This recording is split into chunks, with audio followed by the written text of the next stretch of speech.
For decades, Iran has been described as many things: a regional power, a revolutionary state, a religious republic, a country under siege. But in 2026, one description overshadows all others.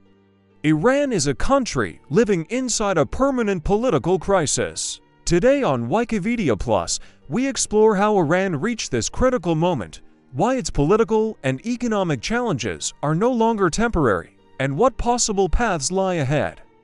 Is Iran approaching reform, hardening into deeper authoritarianism, or moving toward a transformation that no one fully controls? Let's dive in.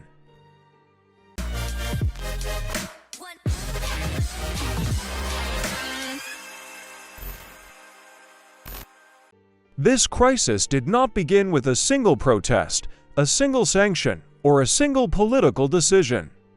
It is the result of years of accumulated pressure, unresolved contradictions, and postponed reforms. What we see today is not a sudden breakdown, but the visible surface of a deeper structural problem that has been forming quietly beneath the system for a long time. At the heart of the crisis lies the economy. Inflation has eaten away at salaries, the national currency has steadily lost its value, and unemployment has become a defining reality for an entire generation. For many Iranians, daily life is no longer about progress or opportunity, but about survival. Housing is increasingly unaffordable, basic goods fluctuate in price, and long-term planning feels almost impossible. Sanctions have undoubtedly played a major role in this economic pressure, but they are not the only cause. Internal mismanagement, systemic corruption, and a rigid economic structure have amplified the damage. Large segments of the economy remain under the control of powerful institutions that operate beyond effective public oversight, creating an imbalance where wealth and protection are concentrated at the top, while risk and hardship are distributed among the population.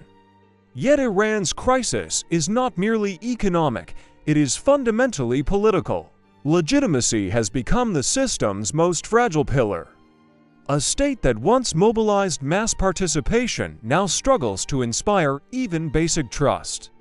Voter turnout has declined, public confidence in official institutions has eroded, and state narratives increasingly fail to resonate with a population that has access to alternative information and global perspectives. The waves of protests that have emerged over recent years were not isolated reactions to specific incidents.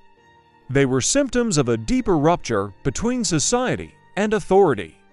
Women demanding autonomy, workers demanding dignity, students demanding a future, and minorities demanding recognition have all taken part. Different voices, different demands, but a shared sense that the existing political framework no longer represents them. A crucial element in this crisis is generational change. A large portion of Iran's population was born after the 1979 revolution. They did not experience its ideological momentum or its promises firsthand. Their expectations are shaped not by revolutionary memory, but by comparison. Comparison with the outside world, with digital realities, with lifestyles and freedoms they can see but cannot access. When a political system loses emotional loyalty from its younger generation, it does not collapse immediately. Instead, it enters a race against time. Every year, without reform deepens alienation, and every attempt at repression accelerates distrust. Regionally, Iran remains influential and deeply involved in surrounding conflicts and alliances. But this influence carries a growing internal cost. Resources are stretched, regional commitments demand constant investment, and external tensions invite additional pressure. For many citizens, the question has shifted from whether regional power matters to whether it is worth the price being paid at home. Internationally, Iran finds itself trapped in a recurring cycle.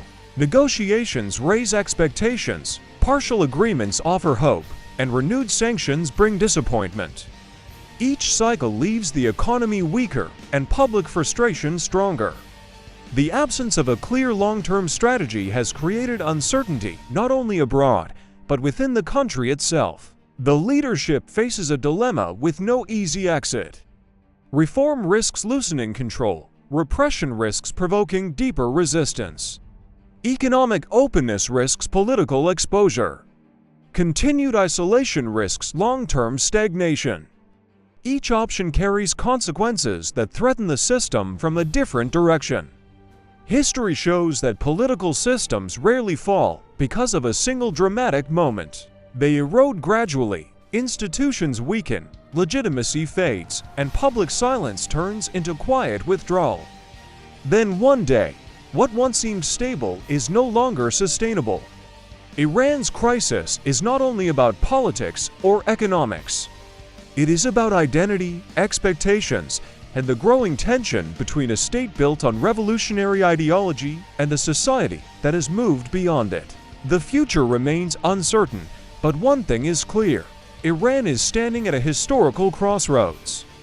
What do you think lies ahead for Iran? Reform, rupture, or something entirely new? Share your perspective in the comments, subscribe for more deep geopolitical investigations, and tell us which country or crisis you want us to analyze next. Until the next episode, this was Wikivedia Plus.